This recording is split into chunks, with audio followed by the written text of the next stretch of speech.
This is the Hard Mark Podcast, starring Eric Donaldson and Ryan Murphy. Hello, everybody. Welcome to yet another episode of the Hard Mark Podcast, episode 18, Barely Legal. I just came up with that. I don't think that we had a marketing scheme around this. No. I don't think we said in advance that this is going to be the Barely Legal episode, but here we are, 18. The podcast is officially able to buy cigarettes, pornography, other things of that nature. With me today, as always, but not as always, he is with me live and in living color. This is not a virtual episode. We are socially distanced, but emotionally available. With me today, Ryan, the man of 1,000 compliments, the soul skater, the maitre d' of Matt Drama, the Tampa Bay topsider, the living painting, the talent, flying Ryan Murphy. How you doing today, Ryan? I'm good. Good. I got my nicknames back. Yeah, you got them back. Yeah. You earned them back after we had a big falling out last time. Yeah. So I'm glad that that's all been smoothed over. Yeah. Smooth passage through calm seas, as it were. Mm-hmm. And we're here. Anything on your mind? Anything you want to get off your chest? No, I mean, Okay. No, I'm glad to be back. Great setup, Eric. Thank you. Every time I come back, it's a little bit, there's just one new step that you've taken. Well, it's because all the fabulous income that we're making from this thing is all getting redirected into the podcast. I know we all work for, large corporations out there, and they're always talking about reinvestments. This is a down home, what's the word I'm looking for? A ground level reinvestment, real punk rock type of shit punk rock, that we're doing over here. Yeah. So, we're always making upgrades. If it does sound better than it has, that's probably because of those things. But thanks everybody for checking us out. Quick note that I wanted to just kind of get addressed. If you haven't already liked us on Facebook, on Instagram, etc., you should definitely take a moment and do so. I'd highly encourage you to do it. I know that I've done it. Ryan Murphy, have you done either of those things? I am actively working on that. Perfect. Any particular reason why you haven't liked us on Facebook or Instagram or anything like that? Actively busy. Okay, got it. Yeah. Well, thank you for that. I appreciate you actively working on that type of thing. Yeah. So as far as our episode here today, as far as our match, to be fair, in the interest of full disclosure, I've done very little research. So this is mostly going to be off of my brain. Okay. Think of this as more of like a jazz episode where it's, people just making noise together. It's more of an ensemble type of thing, less of a structure, more of just free-form jazz. The match. The whole episode. The whole episode. Very little preparation. I have watched the match. I made notes on the match, but that's it. I didn't do the copious research. I just figured, you know what? The people just want us together, chit-chatting. They don't so much care about the backstory, so it's going to focus a little bit less on that. Bring it on. All right. Well, I'm glad that you said bring it on because I actually have a thing. I was really hoping, especially since, one of the favored bits that we've ever done was your fabulous Gold Belly commercial. Everyone's been talking about how much that's been. Oh yeah, a lot of really good feedback. They loved the Ryan Murphy Gold Belly commercial. So with that in mind, I have a little exercise for you. So this has nothing to do with our match that we're watching here today, but there is a former wrestling personality, who's on Instagram. He's very, very active on Instagram, and he has quite a following. His name is Virgil. He used to be the bodyguard of the $1 Million Man, Ted DiBiase. Again, no connection whatsoever to our match here today. Virgil, his Instagram is very, very popular. I was hoping if you could, and I'm going to send this to you, I was hoping that if you wouldn't mind just reading through the caption on his picture of himself that he wrote, just for our audience. You're shaking your head because you don't want to, or because you're mad at me for making you do this? I mean, last time I think it was 2 weeks before I ended up reading this whole Gold Belly. Yeah. I gave you preparation last time, but I don't think that this is necessary. Now that you've gotten your sea legs about you, and as far as reading copy, I think you'll be pretty good at it. Thanks. Here we go. Sent. So if you feel like it would be beneficial for you to read it in advance, you can. Or if you just want to just jump into it, that's fine too. It's up to you. The longer you sit there in silence. In the interest of full disclosure, I don't think that Virgil is writing these himself. I think there is a team of people managing his Instagram, not to ruin the illusion for people, but I would encourage, even if you're not a wrestling fan, Real Virgil on Instagram is a real good follow. If you like memes and references to Olive Garden. I mean, I can read it. Please. I don't know if I, have it all here right now. No one's judging you. Okay. I am dripping from head to toe in the beefiest juice meat extract. I am filled with a highly concentrated meat stock made from beef. My body is used to add meat flavor and cooking and to make broth for soups and liquid-based foods. This is different. Meat extract was invented by Baron Justus von Liebig, a German 19th century organic chemist. He made more fuck money than all of you bitches. His invention is as big as the internet, flea markets, and Yahtzee. Now bow down and pay me. Now bow down and pay me and pay homage while paying me to Baron. The man is a meat sauce god. Good. That's the worst part of this episode. You got through it right at the beginning. Well played. Any thoughts on the Virgil post right there? Is this an Instagram follow that I can expect to see you having in the near future? Real Virgil? I'm not on Instagram. Oh, you're not on Instagram? No. I didn't know that. Okay. But yeah, maybe. Just pass me a link and sure. Yeah, we'll get you a nice Instagram. Yeah, we'll put some cool photos on there for you. It'll be. It was a nice read. Yeah. Yeah. I could see just taking snapshots of all of his various Instagram posts and just reading them on a plane. Yeah. Something where you're looking to relax, kick back a little bit. All right. So again, not a whole lot of backstory as far as our match today. So I figure we would probably have a little bit of time to just kind of chitter chatter about various topics, whatever happens to come to mind. So I'll just get it out of the way right now. Rollins Carter. There's nothing more that I like than a fresh cut lawn. I didn't have as much gusto. That was a lot of gusto. One thing that I found out recently. Yeah. You're a Vegas guy. Yeah. You like going to Las. I mean, maybe not right now, but in general, you're a Vegas guy. Have you seen that some casinos in Vegas have tables for the game War? Apparently they do. You strike me as someone who would play War in Las Vegas. Like the card game War? Yeah, what else would I be referring to? That was a very old school card game. I mean, I loved it as a kid. Right. Because of the very simple rules. I'm not even sure how you gamble. I think you would granted, I've not seen this for myself personally, but I have it on good authority that there was, not in all casinos, but a certain casino at least has competitive games-based War. Okay. And I'm assuming before you're flipping your cards or whatever, you would make your wager, and then that would be it.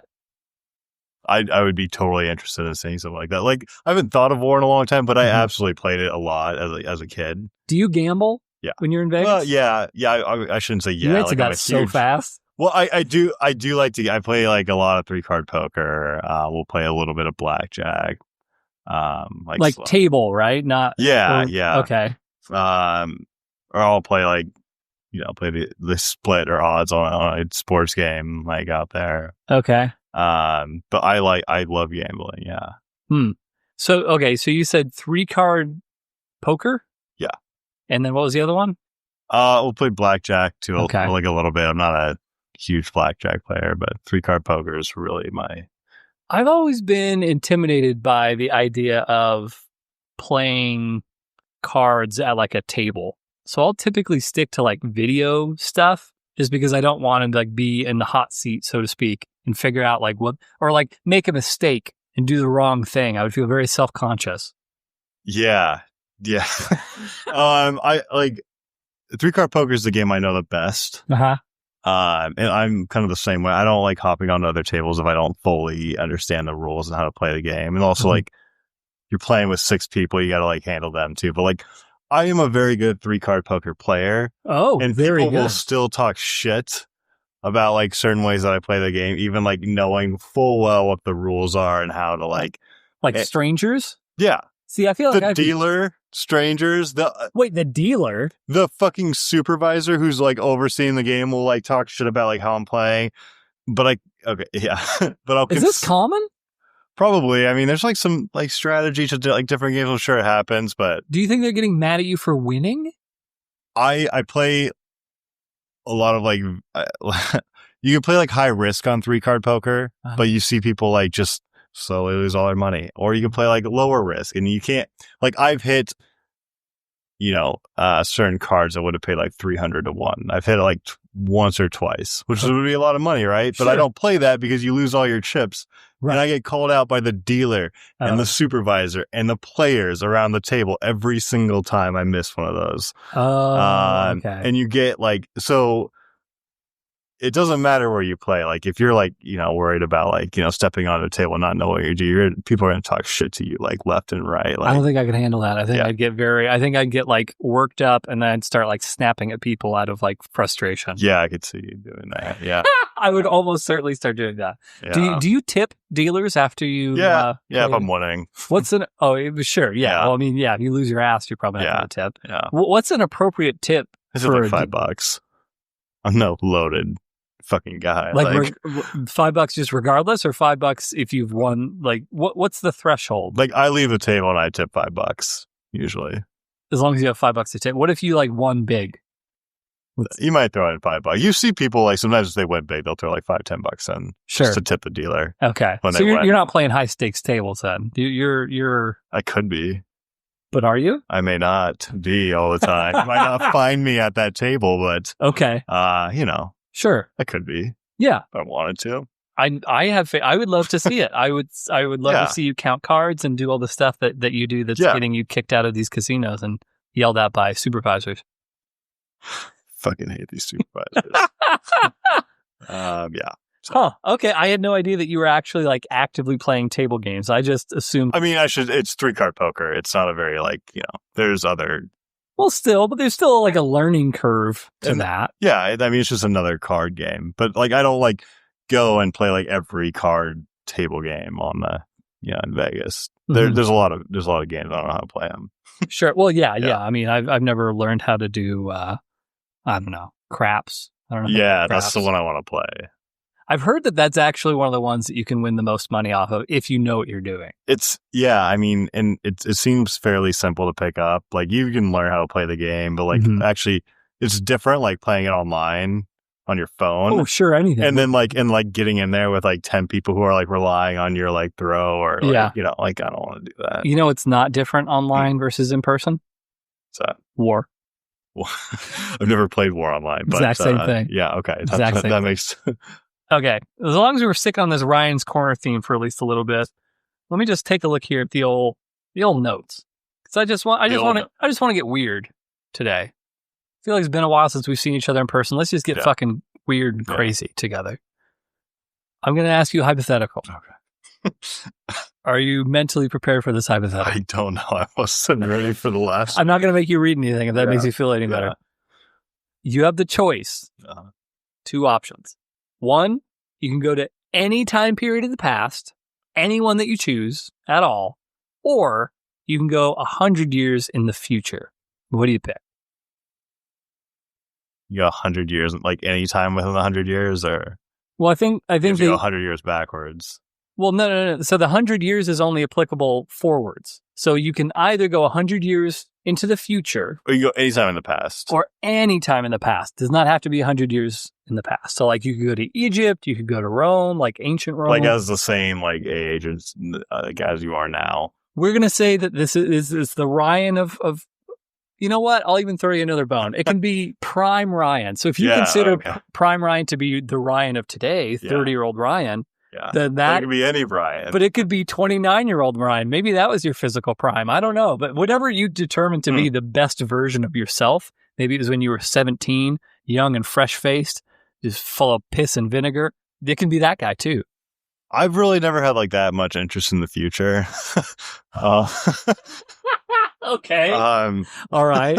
Well, that I guess makes it at least a little. You've eliminated that option. Then. Like but you're not curious. Like what happens? Yeah, no, don't get me wrong. I am curious. Like technology for sure. Like, but like I'm not that into technology anyway. Like I would be curious to get like a quick snapshot and be like, oh shit, this is what like who wouldn't, right? But like.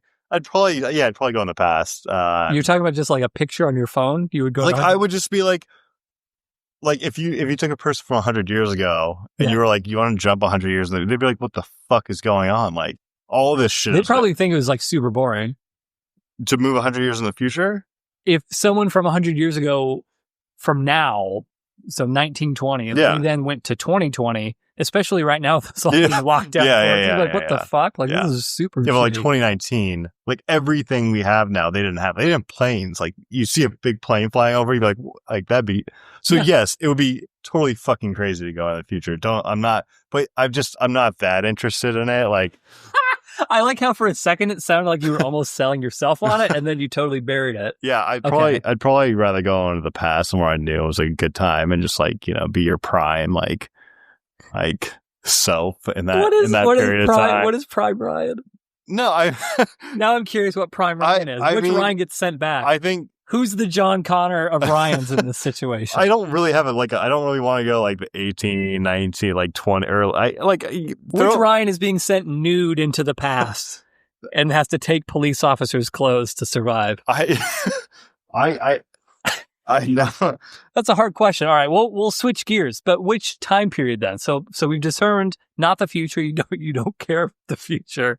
What about the past? So what time period? We can talk like feudal Japan. You can talk like prehistoric era, although that might be a little dangerous. What are we thinking? I'd have no interest. No, like I'd go like somewhere like pretty recent, like throwing back to like the late 80s, early 90s. What? Like as like a 25-year-old, like fuck yeah, like that. The late 80s. That would be. You already lived in the late 80s. I did not. I didn't live in any of the 80s, Eric. I'm a very young guy, so I can guarantee you that you can more or less predict exactly how the late 80s went. But like to live through that as a young adult, that would be.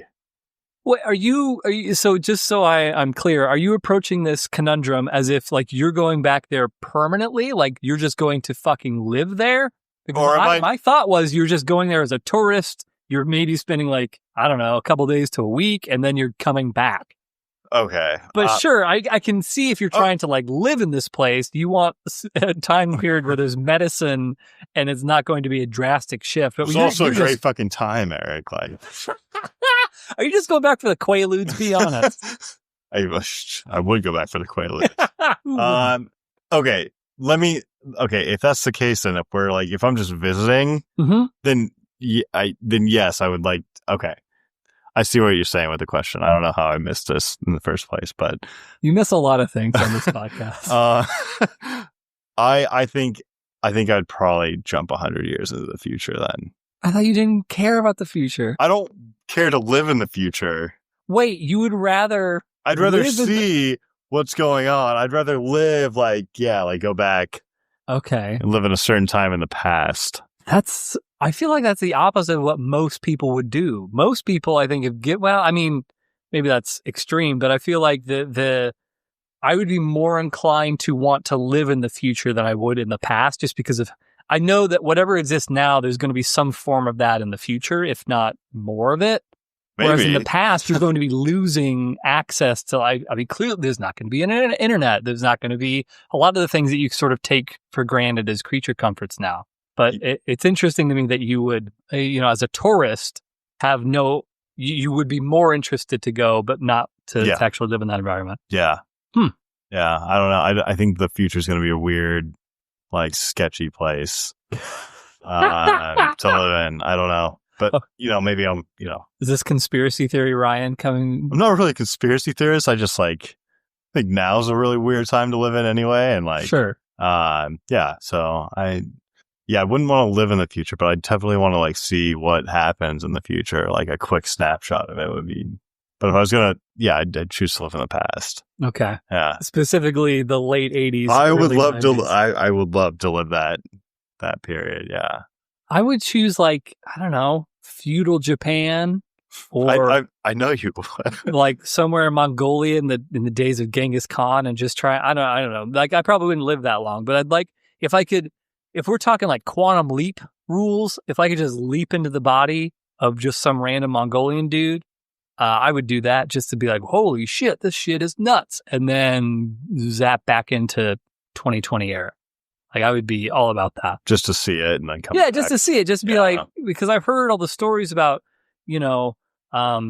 setting animals on fire and then like flinging them into cities and shit like that. And I just think it'd be totally wild and probably a different sort of environment. The feudal Japan thing, I guess, for similar although different reasons. Where else? What other prominent eras in history? I don't know. Asia has a lot of it, I imagine. Like a lot of fucking like crazy shit going on over there. Asia does have a lot of crazy shit. Yeah. Oh God, that's very true. I don't know. I mean, I'm sure if I sat down and thought about it, I could think of a few. But yeah, it would be tough to think of between the future or the past. I don't know. I'm torn for both of those. But I appreciate you saying that you would go back to 1980s. That's Southern California. Wait, just skate. Just skate? Yeah, just be one of the lords of Dogtown. That was what that was called. Is that one of those guys? I guess. Okay, I'll ask you one more thing.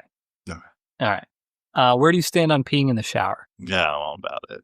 You're all about it. Yeah. That was a really fast answer. Yeah. And B, you were looking at me like, hell yeah, I pee in the shower. I don't know why. Who doesn't? I mean, I too am also a shower peer. Yeah. What does Greta think about you peeing in the shower? Does she mind you doing it? How would she even know? Sometimes my wife can smell when I'm peeing. So she'll be like in the bathroom and then she'll like sniff and she'll be like, "Are you peeing?" And then I'll answer yes. Like, so she's in there with you. She's not in the shower, no. No, but in the bathroom. Like, yes. Yeah, this doesn't happen as much. Just bathroom separation. Is that why? Yeah, I think, we take showers at So if Greta's listening to this right now, this is her. Does she already know that you pee in the shower, or is this? I think she knows. Yeah, she knows. Yeah, I'd say she knows. Well, why would she know? Again, I'm so. This issue is a non-issue. I would tell anybody I pee in the shower. You just have to. If you don't respect that or like allow it to happen, like that's it. I'm absolutely right there with you. Yeah. I do that. What about peeing in a pool? No. That's where you draw the line. Because you were a lifeguard at one point in time. Pee in the ocean, pee in the river, pee in the outdoor water is fine. Okay. You jump into the lake and you want to pee, that's totally. But pee in the pool, no, you don't pee in the pool. So you would pee in a pond? Yeah. But you wouldn't pee in a pool? Yeah. Do you think the chemicals are there to kind of like sterilize them? I would never pee in a pool. I think it's one of the most disgusting things you could. When you pee in the shower, you're not peeing with like 20 other people like around you. Even if the chemicals do anything, which I'm not so confident they do anything. It's chlorine. What if it's an empty pool? No. Just out of principle, when you pee in the shower, it just goes you run it right down. You don't. You pee in a pool. It lingers. Well, it dissipates. I understand that, but and then there's filters as well. You shit in a pool, Eric, because it dissipates. I haven't. Okay, it dissipates. I don't think that's the same. I think that's slightly different. You don't think? For the record, I have peed in pools before. Okay, as an adult man. I don't go out of my adult man. Yeah, like what kind of pool? The past like year or two. Oh, you fucking haven't. Yeah, I have. I have no qualms about peeing in a pool, especially if it's just like me and my wife. I'll pee in a pool all day long. Why would I get out of the pool to like go to the bathroom and then get with my pee-soaked penis get back into the pool? Why would your penis be pee-soaked if you got out of the pool? Like it's not when I pee, then there's pee on it. And then, of course, there's going to be residual pee. But you just peed in the pool, so you made it like 100 times worse. No, I did pee in the pool. I didn't. You're worried about residual pee, but then you just pee in the pool. Well, I'm saying, no, my argument is, why would I bother getting out to pee if I'm just going to track pee back in? Why not just give myself a little bit of comfort and relaxation, not have to get out of the cold pool and then reacclimate my body to it? Just pee in the pool. There's a filter and there's chemicals. You have not done this as I have. So you can go upstairs right now and ask Heather about it, and she will absolutely tell you that What does she think about this? She hasn't left, so she can't feel too strongly about it. I have always, that is a hard line with you not pee in the pool. Is this your lifeguard training coming into play? Is that why this is? It never came up into play. I know there, I mean, little kids, we have to be concerned about them. There was rules that said do not pee in the pool. Well, how are you going to know? Yeah, I don't know. You just respect the rules, Eric. You just don't get in there and start peeing in the pool. There's so many people around you. You just don't do that. I don't pee so I do have a moral compass. Every man needs a code. I will not pee in a crowded pool. If there's a bunch of people around me, I will not pee in that situation. I would get out and then, pee in a bathroom like a savage. But if it's just me, because oftentimes when I go out on vacations, back when those were a thing, remember vacations, everybody? When we would go to vacations and stay in a hotel, oftentimes we would specifically book hotels with pools. Mm. And so oftentimes in those hotel pools, you want to try and go when there's nobody else around, so you just have the pool all to yourself. If that's the case, pee in a pool. You should not pee in a pool. You should stop doing that. You haven't given me one good reason why I shouldn't. There's no reason. There's no you just shouldn't do it. You should not. Someone else. There may be no one there. Someone else just jumps in right. Where you just now. Bear Grylls has drank his own pee a lot of times. I understand. Pee is sterile. Pee in a lake. Pee in the or pee anywhere. If I could move from the pool into a lake to pee, I would consider it. Yep. There was a little inlet. I could just waddle my way through this inlet from the pool into the lake. If someone peed in the pool right there, and then you just jumped in, with your wife. Yes, I would accept that. That's just a part of the process. If I'm in a public pool, there's probably a shitload of pee in there, and so But you shouldn't accept that. You should just be this is unacceptable. I'm surprised to hear this. I thought more people did not pee in pools, and I'm finding it to be more and more common. I mean, I'm a very small sample size, to be fair. It's not just you. Maybe I'll put out a poll on the Facebook that you have yet to like and see what the percentage is. Stop peeing in pools. Ryan is imploring you. Everyone stop peeing in the shower. Come to think of it, I think I've probably peed in a hot tub before. Jesus.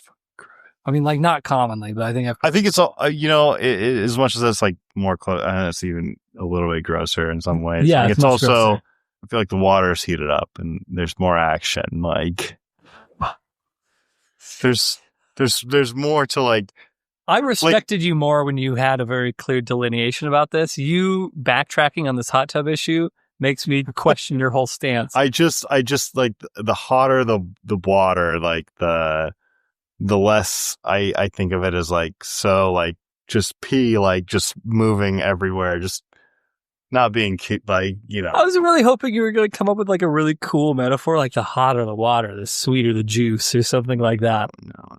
You're peeing in a pool and it's just it's very stagnant and it's fucking disgusting. And I just, pee in a hot tub. I guess people, whatever. People dunk their heads more into pools than hot tubs, I suppose. Yeah. At one point in time, I was somebody who would dunk my head in hot tubs, and then I was repeatedly chastised that was not a good idea. You're not supposed to. Yeah. Then there's spermies and stuff swimming in there probably.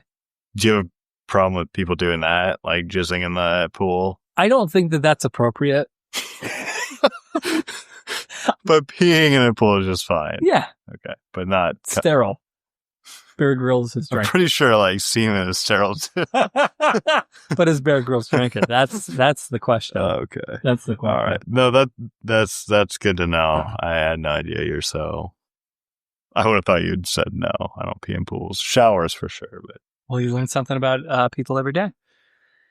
Oh, all right. Let's get into the match. What do you say? Let's get into the match. Let's get into the match. Stop talking about this. Do you remember?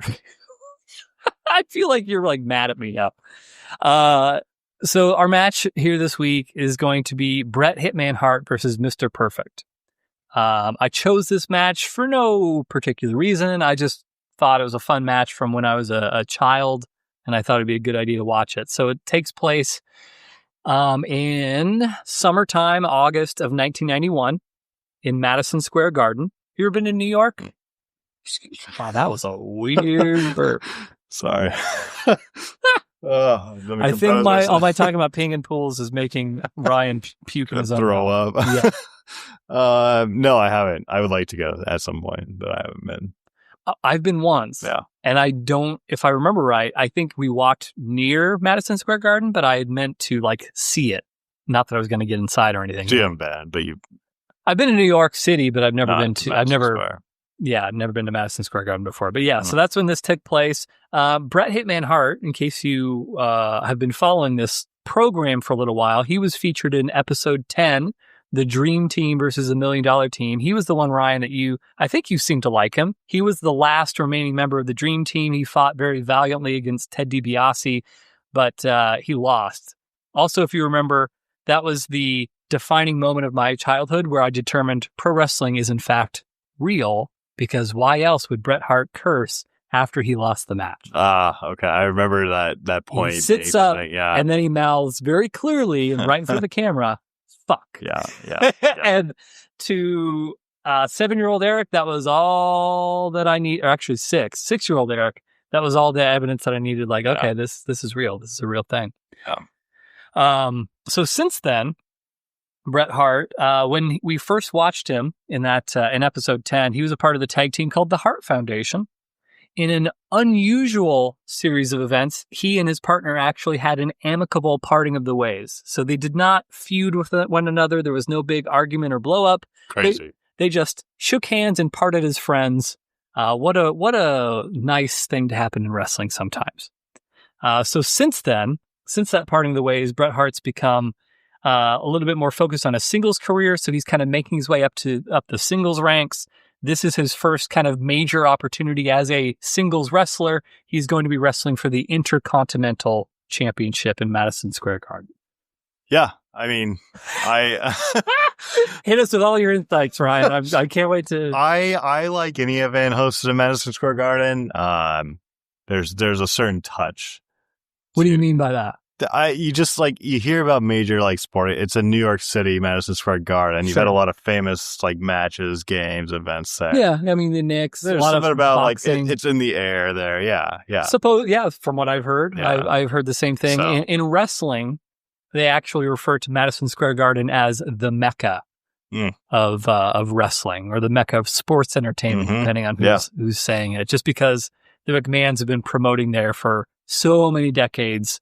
That's kind of their home base. They consider it in a lot of cases. Packed stadium, packed house, packed city. So his opponent is the reigning, defending Intercontinental Champion. His name is Mr. Perfect. Like Bret Hart, he's also a second-generation wrestler. There's a lot of second-generation wrestlers out there. Just surprising. Yeah. I when you were a kid, did you think that you were just going to do whatever your dad did? Because that's what I thought. Yeah, I did. Like my dad worked for Boeing, and I was just like, oh, can't wait to work for Boeing when I'm a grown up. I was. Unfortunately, that's not the case for me, but yeah. But yes, his father was a wrestler, Larry the Axe Hennig. So now Kurt Hennig, his son, Mr. Perfect, is a wrestler as well. When I think back to my childhood, and I think back to Intercontinental Champions, so the Intercontinental title we've actually seen in one match. If you remember Hulk Hogan versus Ultimate Warrior, that was a title for title match. That was the World Wrestling Federation Championship, which is like the top title in the company. And then Ultimate Warrior was the Intercontinental Champion, which is like a secondary title in the company. Ultimate Warrior notwithstanding, the Intercontinental title was generally considered to be like the wrestler's championship. Like if you want to see like a really good wrestling match, that was the Intercontinental title. And so back in the day, you would often have multiple shows happening all across the country. Like one show would be main evented by Hulk Hogan, and then the other show would be main evented by whoever the Intercontinental Champion was. And so for me, Mr. Perfect is like the representation of the Intercontinental Champion from back when I was a kid. And his name, Mr. Perfect, comes from the fact that he's just great at everything. He's a great athlete. He's got a great look. He just looks like the perfect wrestler. Did he like deem himself Mr. Perfect, or did that come with many matches of? When he first entered the company, I think that they referred to him by his real name of Kurt Hennig, and then being a bad guy wrestler, I think eventually he just sort of coined the Mr. Perfect thing for himself, and then it just sort of stuck from there. If it sticks, right? Exactly. And you can name yourself whatever you want, but it has to stick. It's got to stick, yeah, exactly. Yeah. As long as other people are saying it, you're in the clear. And then by the time we're watching this, no one even really called him by his real name. They all just called him Mr. Perfect. Yeah. And so they would shoot a series of videos, series of vignettes of him playing different sports and nailing it every single time. Like there's some famous ones of him shooting like 3-pointers, and of course they edit it to make it look like he was just nailing every single one, hitting home runs in baseball, throwing strikes in bowling. Like that's how they sort of introduced this character, is like this guy never fucks up anything. Yeah. It's nice. Yeah. Nice to have. Much like yourself in many ways. But yeah, that's kind of the short version of our match. Mr. Perfect had been, I think, Intercontinental Champion for probably the better part of a year by the time this match happened. Again, Bret Hart's still kind of rising the ranks, so it becomes a matter of who's going to be sort of the guy that moves forward as the wrestling champion. Is it going to be Mr. Perfect? Is he going to hold on to this title, or is Bret Hart ready to ascend to that next level within the company? And that's the story. So not quite as convoluted as our Shibata story last time. Yeah. Okay. Yeah. Any questions? Any information that you think would be beneficial to know before we watch our match? Information? Any information, because I know you've gotten mad at me before for withholding details. So if there's anything that you want me to impart to you now, I'm happy to do so. No, I think I've become less upset the more and more matches I've lost. Well, to be fair, currently you were sitting at a 7-10 record. I know you lost. Oh, what are you fiddling around? Just let me. We'll fix it at break. Okay, that's fine. Doing that. Oh, Ryan. Okay. So no other addition. Actually, 2 other pieces of information I should just tell you. Bret Hart, his finishing maneuver, since he's become a singles wrestler, is called the sharpshooter. So let me stand up here for a bit. Yeah. Imagine that there's a man laying on his back in front of me. Are you picturing that, Ryan? I got it. Okay. So let's imagine I'm holding by the hips. Not by the hips. Imagine that I'm holding both of his legs in my hands right here, right? So he's kind of like doing like a V. Wheelbarrow. Yeah. Wheelbarrow, but usually when I think wheelbarrow, I think that they're stomach first. Mm-hmm. This is laying on their back. So they're stomach up. Okay. So they're facing upwards. I'm holding both of their legs. And what I'm going to do is I'm going to kind of snake my leg through their legs. I'm going to twist both of their legs around my leg here. I'm going to grab them by their legs. I'm going to twist them over. I'm just going to yank back. And so that puts a lot of pressure on their back. And so that's the sharpshooter. That's his finishing maneuver. Mr. Perfect, his finishing move is called the Perfect Plex, where he kind of hooks the guy, he grasps hold of their leg and their arm, and he flips backwards, and it's like a pinning combination. So unlike a lot of moves where it's meant to like stun them so they're out for 3 seconds, his is like a pinning hold that's very difficult to get out of. Sounds intense. It is very intense. It's probably the most intense thing in sports.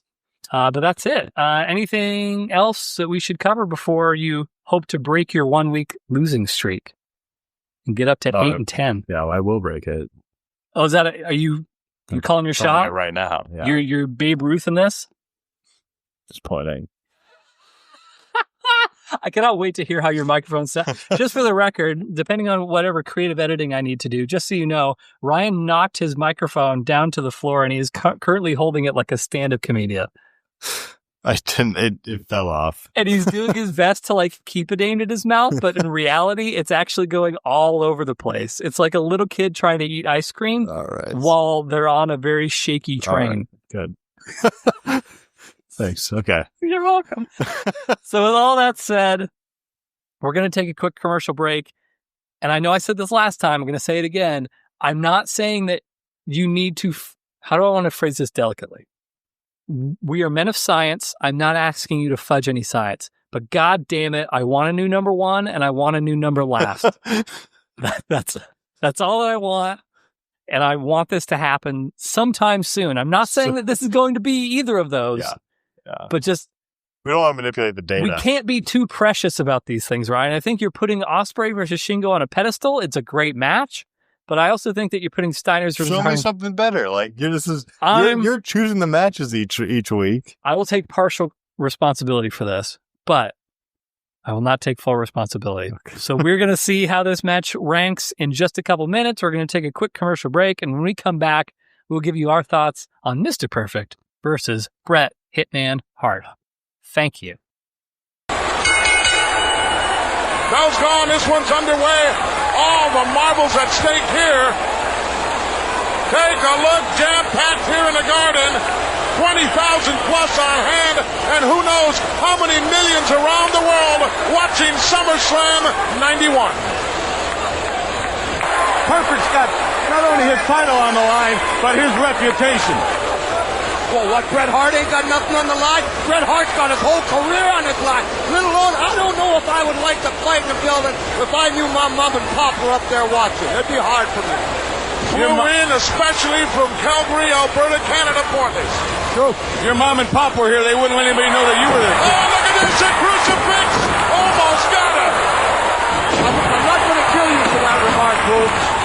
I'm going to let you live on another 2.5 hours. I'm not saying... I heard a rumor that your mom and dad ran away from home. I heard that rumor. Nothing I came up with. I don't see how they can go much longer at this pace. Listen to this chant here by this capacity crowd. I can't hear. What are they chanting? Let's go, Bret. Deafening in here. Believe the coach has a broken nose. Good. Nice block there, that move. Oh, he's got that hole half applied on the canvas. He's turning him over. Beautiful power. The sharpshooter. He's got it. He got it. No. We got a new champion. We got a new champion. No. All right.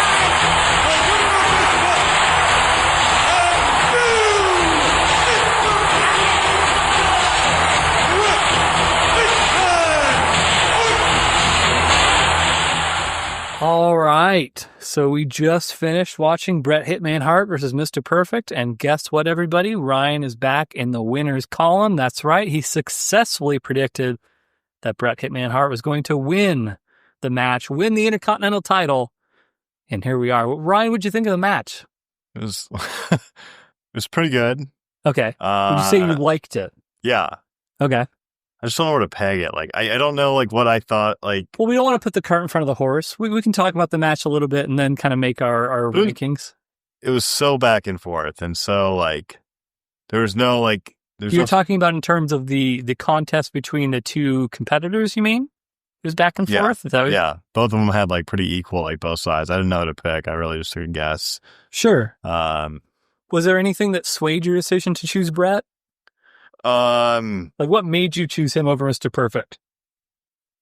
I feel like that ring kick. Did I make my call right before that or right after? I think it was right around there. The ring kick? Yeah, right up in the crotch when he kicked the ring.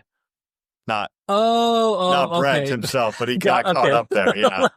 let me translate from Ryan's speak into what actually happened. So, okay. So Bret Hart was about to put the sharpshooter, which I so eloquently demonstrated for you here in Hedonism 4 in the basement. So he was about ready to put Mr. Perfect in that. Mr. Perfect's manager, the coach, showed up on the ring apron. Bret dropped Perfect, went over to the coach, punched him out.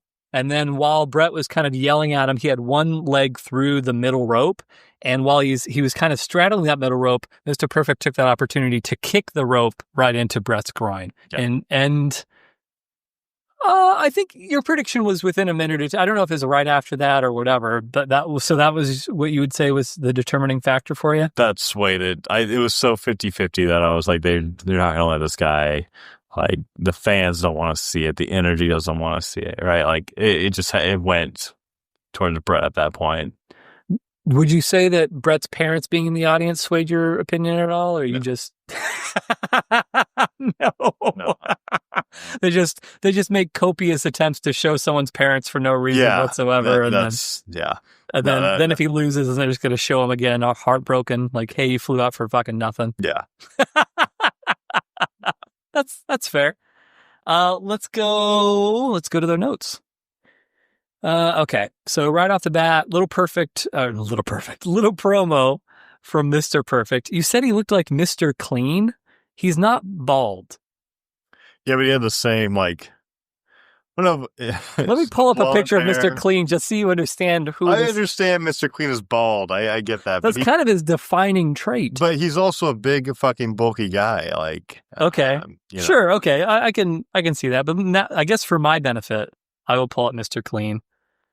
Is it the white hair as well? Mm-hmm. Okay. I mean, blonde, I mean, Mr. Clean, I'm not sure.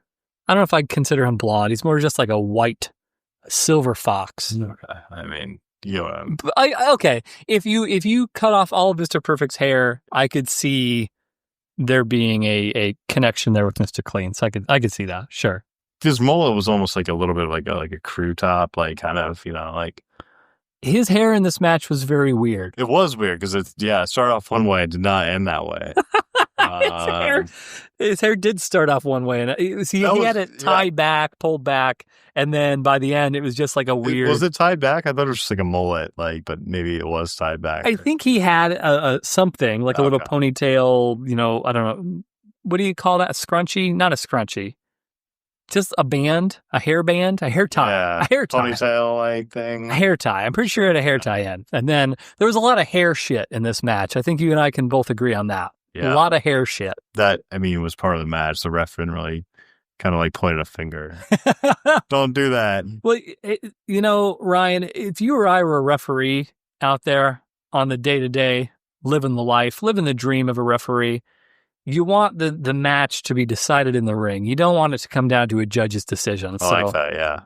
That's... Let it play. Yeah, let the ball... Play the ball as it lies, as they say in the world of golf. I don't know if that's applicable in this case or not. But we'll go with it. Yeah. So we had the promo from Mr. Perfect, who, again, you said looked like Mr. Clean, even though he's not bald. There was a really cool jacket that Bret Hart had. Yeah. Yeah, a sleek jacket. It was pink. Yeah. What material would you guess that jacket was if you had to estimate? I don't even know either. Well, let's say velour. It's not. I don't think so. What did you think of the commentary during the match? It was okay. What? I love that commentary. Just it like was, the bickering. It was very like 1990s like video game commentary. So how is that a bad thing? It wasn't a bad thing. It was. But not you're bad. not. It was not bad commentary. It was just like. I don't know, it's too over the top a little bit. Like, it wasn't, like, as authentic into this match as I would like to see from, like, commentary. Like, it was more generic. It was more generically, like... We're going to need to agree to disagree on this one, because I really love the commentary. There was, I know there's been at least one match where there's very good commentary that we've watched, but it was specific to the match. This was, like... You're saying that you thought that the commentary could have been equally applicable to any match. It didn't have to necessarily be for this match. Yeah, like it was like you're kind of like throwing comments over just like any generic. That's what I thought. Like I guess a video game kind of stuff. Like that's okay. A lot of sound bites. Yeah. Okay. For me, but it wasn't like. There's also been a lot of worse commentary too that I've seen. Sure. Yeah, I would say this is one of the better ones. You hyped up the commentary so much in the beginning that I was expecting great commentary, and then I came down. It was Allow me to translate from Ryanese one more time here. I did not hype it up. I just said the commentary is very good in this match. I said that one time. That is true. So I did not build it up to be the greatest commentary of all time. I just said, hey, Ryan, this commentary is pretty good. No. So don't try and put that on me, pal.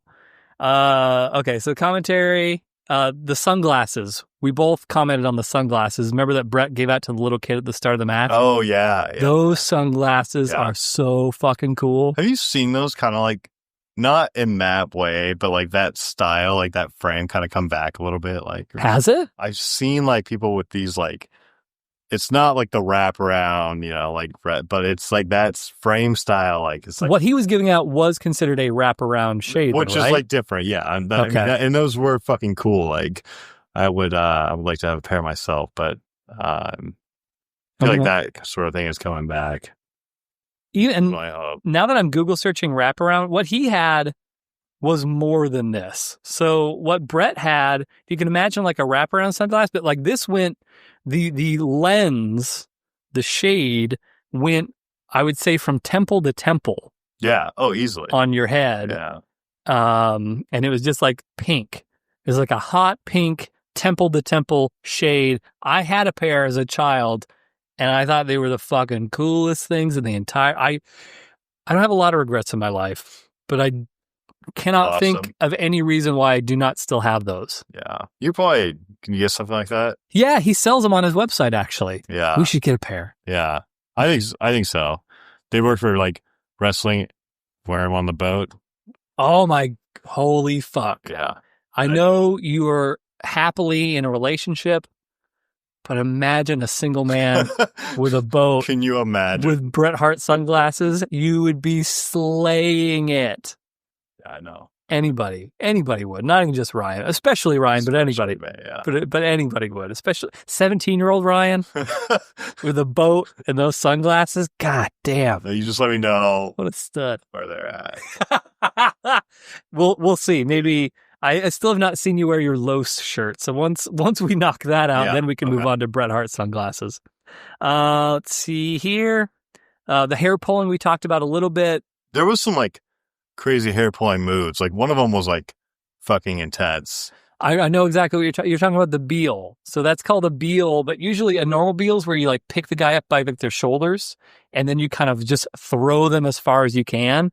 That was a Beal, but with the hair. So he basically just grabbed Bret by the hair and then tossed him over using that. Yeah, like a lot of the hair moves were like, again, fucking generic kind of bullshit. Like, like, let me just grab your hair a little bit. Like, no one said anything, shook your finger. But like some of those, there's, maybe it's one or two of them. I think they both did it. Like, fucking like Perfect did it first, and then Bret did it back to him. Yeah. And I'm going to go on a little soapbox here about what is missing from modern wrestling. And I don't want to sound like an old man yelling at clouds, but I'm probably going to for a little bit. Man, like everything in this match made sense. Like the shit that the bad guy did made sense, and then the shit that the good guy did made sense. So, and I pointed this out to you when it happened, Bret Hart was out wrestling Mr. Perfect. Bret Hart was proving himself to be the better wrestler. So what does Mr. Perfect do in retaliation? He starts cheating to get an unfair advantage. And so then the good guy, the babyface, has to then cheat basically as a way of kind of getting even. And so when he cheats, then the fans are into it because then it's to counteract the bad guy cheating. Yeah, yeah. And that's like the type of little stuff that you don't really see anymore. And like these two were two of the absolute best of that era. And it's just cool to be able to kind of see it and just everything makes sense from a logic standpoint. So that's my soapbox. Let's see here. A lot of hair pulling as we talked about. I know you mentioned when Bret Hart had the guy's legs and then he was just kind of standing there for a bit. You didn't seem to enjoy that all too much, but you did appreciate that the commentary were also confused by it. Which part was this? It was towards the beginning of the match. So Bret has Mr. Perfect's legs and Mr. Perfect's like, no, and slapping the and then he's kind of looking around at the crowd like, what do you want me to do to him? And then he just ends up stomping. Yeah. Well, because they were like, they were talking and they were, I think this was the same part. And it was like, well, like, you have to do something. Like, you can't just sit. You have to do it now. Like, you're wasting a bunch of time. This is what I thought about every wrestling match. There's been one thing that's, like, consistent throughout every match. It's been, like, they never took advantage of, like, any time where they had this guy like go in the first 5 minutes. Well, I was glad he got called out right there. That was the one piece of commentary that I really liked. One piece of commentary. Yeah, okay. Let's see here. Close on the floor. There was the bit where Mr. Perfect is going to leave because he's getting frustrated. So he's just like, fuck it, I'm just going to walk out. No. And then Bret Hart runs after him and like strips him. Yeah, rips his singlet. Yeah. Throws him back in the ring. Let's see, there's a bit where Bret Hart got catapulted into like the photographer that was ringside. That was, I don't think, supposed to happen. The guy looked kind of like he's okay. I think the photographer, if I could just warp into his brain, again, another quantum leap reference here, but I think the photographer had a brief thought of, should I be selling this right now? Like, should I be like I'm very hurt? But instead, he was just very sort of like, when can I get up? Yeah. No, I think that's probably what was going through his head right there. Yeah. It was an interesting little like 5-second like watch to see how he's going to handle this. Eventually, they cut away from him, and you're left with no real knowledge of what happened to the photographer. So, let's see here. There was the one part I also remember that you had a little reaction to, where they're both up on the top rope. And then Bret gets punched, and he kind of like gets hung up in the ropes for a second and then drops. And then Mr. Perfect like collapses on top of him. Yeah. Mm-hmm. I don't know if you have any thoughts about it, but I remember that being just another one of the like interesting moves of this match. I don't even know if it was a move, but they kind of just fell down. But I haven't seen that before. Another thing you hadn't seen before was the bit where Bret's running towards the corner. He kind of does the thing where he props himself up and like jumps over Perfect backwards. So Perfect's charging in after him. You also enjoy that. Yeah. That's a classic. That's a staple of, I'm surprised we haven't seen that. Maybe it just hasn't jumped out to you. Yeah. Yeah. I remember you mentioning kind of around that point that you thought that Bret was very fluid in his moves, and you seem to appreciate that. They were both fairly fluid in their moves. Like they just kind of let the match come to them, and but I like shit where they like use their bodies like flailing at each other like off the ring, and just like I think that and they're big guys. I know they're not as big as they like are now, or like as big as they became, but they're like big people, and like for them to be able to like fling their shit around like that is pretty. Yeah, so I mean, like back then, like so that pay-per-view, just so you're aware, the main event was Hulk Hogan and Ultimate Warrior as a tag team against another group. And like Hulk Hogan was 300 pounds, 6'6", something like that. Yeah. Bret and Mr. Perfect, they were probably like 6'1", 6'2", maybe like 230. Tiny. So by normal human standards, these are fucking big dudes. But like by those standards, as like me as a little kid watching, I was like, okay, they're like normal to small sized people. Yeah. That's how it looked to me, especially with the moves that they were doing in the ring. And so those were two of the guys that really ushered in sort of the modern era of wrestling, in terms of it doesn't have to just be lumbering punches and slams and stuff. It can be more than that. So what they were doing was not as athletic as, say, a Will Ospreay, like we've seen in the past. But in wrestling, it's always going to be kind of one of those generational things where somebody pushes things forward, and Bret Hart and Mr. Perfect were. It was like a ballet and a beautiful story, a beautiful mat drama. To finish things out, there was the hair throws into the corners. There was the low blows like we talked about. And then Mr. Perfect just keeps going for low blows. Eventually Bret catches him, turns it into the sharpshooter, rolls around, and Mr. Perfect gave up. Yeah, I didn't really understand anything, but I was happy it ended that way.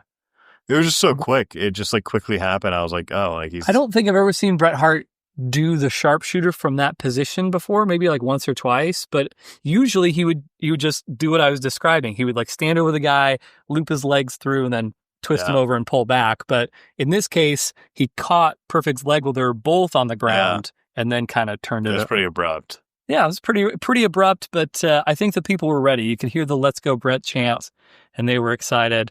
Perfect then got the remainder of his singlet stripped off. He was still wearing his trunks, his panties, whatever you want to call them. Yeah. But the remainder of his well, he kind of like at a certain point, just like Starts shaking his leg. Yeah. Get this fucking thing off me so I can go home and hit the showers or whatever. Right. And then one of my favorite bits of the match where the interviewer, Lord Alfred Hayes, is attempting to interview Stu Hart, Bret's dad, and asks him one question. Stu starts giving an answer, and then Lord Alfred totally cuts him off. Yeah. Just you were waiting for that. The cherry on top of the sundae. Like, fuck you, old man. Yeah. You get to say he's wonderful, and then that's it. Yeah. All right, so that is my notes for the match. I think it is that time when we go to the whiteboard, our very full whiteboard, but our whiteboard nonetheless. So the question is, and I know I've been trying to steer you away from this, but where does this rank, my friend? I mean, just so you know, like whenever I watch a match now, probably like the last 10 episodes, I've been trying to figure out where I'm going to place this. Like, this is nothing new. Yeah. I'm not trying to steer it first or last because of your like recommendation. I'll give you my first when you give me a good match. Sure. I'll put it first. Yeah. This is not it. Okay, that's fine. To be fair, I did not expect this to be first. Okay. I also didn't expect it to be last. It's not last. I want to just continue chipping away at you so you're aware that this is something that I'm aware of. Oh. I was going to say, okay. So again, science. Hard science. We are men of science. We're here to do the science. That's what this is. This is not a comedy. It's a science podcast. The science podcast. Peeing in pools. Acceptable scientifically. Okay. This match, we're going to find out right now, scientifically, where it falls in the entire spectrum of pro wrestling. We're going to do our signs, our cosines. We've got our control experiments. We got our beakers. What did I rate last week's? Oh yeah, 6 or 7. You rated it at 6. 6. This is better than that. Okay, so you liked it more than last week's. Okay. Yeah. Last week was too long for you. Too much downtime. Yeah, like this had more like throughout the whole thing had more to it. Yeah, I agree with that. But I'm trying to figure out. I have a feeling where this should go, but I'm not going to say anything. I want you to make your decision first, and then I might try and sway you. Like, we'll see. I think I might need to start moving down like Kaufman. I would agree with that. Because I think I have it so highly rated for some reason. I think I just like that kind of. Okay, so I'm glad you said that because I thought for sure this should at least be number 4. Yeah, it's not going to go higher. I don't think that. Well, okay, let's talk about this. Because I've been doing some scientific studies. I've been reading a lot of journals and putting together some case studies. So Taz versus Bam Bam. Do you remember anything about that match? Yep. What do you remember about the match, Ryan? It's held dearly in my fucking head. This is the problem, is because you have no frame of reference besides like, oh yeah, it's number 3. That means I must have really, really liked it. Some of this shit we watched so early that there just wasn't a comparison point, and you just held on to these things, which is not a very scientific way to look at it. I'll tell you what happened in Taz versus Bam Bam. You hated Bam Bam Bigelow because he was just a big fat guy that moved around and uses your words, not mine. I like Bam Bam, but you didn't like him because he just used his weight. He just ran into Taz. You really did like Taz. The most notable thing about that match was when they fell through the ring. But why wouldn't I have rated any of the post matches, the next couple higher than that? Because I didn't break it down in this way because I wasn't getting frustrated with the lack of movement in the top section before. But now I'm getting to the point now where I know for a fact that you did not love Taz versus Bam Bam. So, I didn't love this match either. And you may not have loved this match either, but I do think it's either going to be 3 or 4. And I think that you could make a case either way.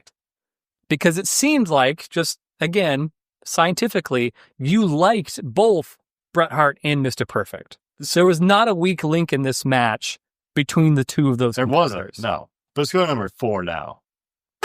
Yeah. Okay, it's a new number 4. Going Taz versus... Don't fucking try to talk me out of Taz versus Bam Bam. I'm not trying to talk you out of... You just did. You spent I'm trying to let you evaluate your options. I don't want you to be too precious about these things I make my own fucking decisions. You didn't remember one thing that happened in the match, Ryan. I'm trying to educate you on your feelings in the moment. Because if not me, then who else is going to do it? Are you committing to 4? I'm committing to 4. Yeah, I'll commit to 4. That was a good match. It was a good, solid. It was good. It was good on both sides. Like, I like both the wrestlers, which is not something I usually or always I would agree with that. Come to the yeah. I think that's true in my own experience. All right. Great. All right. We've got our top 18 matches of all time. Sorry, Steiner Brothers. You are still the bottom of the barrel scientifically in the worst matches of all time. But or you could look at it as, you know what? You're in the top 20 of all matches of all time. So glass is half full.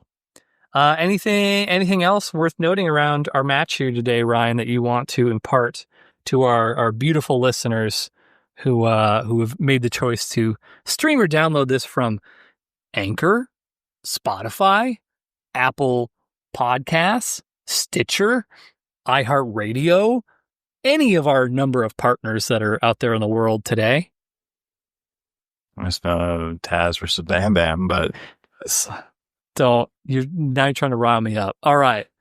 Well, that brings us then to Eric's wisdom tree, the segment every episode where I impart a piece of wisdom onto our listeners that Ryan immediately shits on without even trying to do it. Ryan, have you this may not be applicable to you. Have you ever found yourself in a scenario where you thought to yourself, man, I am old? Yeah. So it's happened recently. Yeah.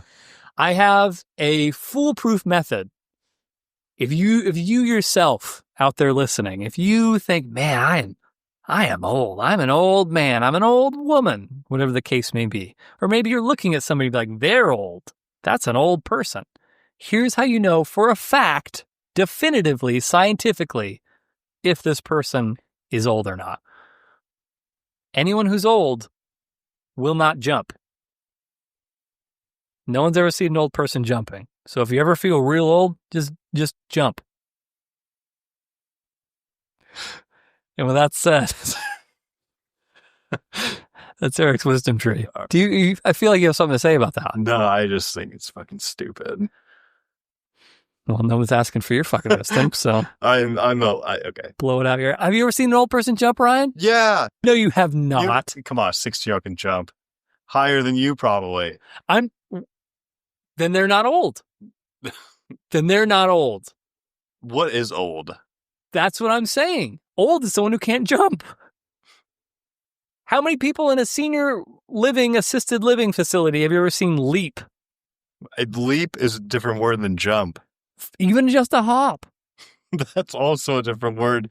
How many of them have you seen hop in your life? I got a number for you that I know the right answer is, and that's 0. You've never seen anyone in an assisted living facility hop, leap. I'll even go so far as to say skip. I don't want to hate on your idea here. I don't. I don't want to. You may not want to, but you've already done it, so just keep going. Your ideas are so frustrating sometimes.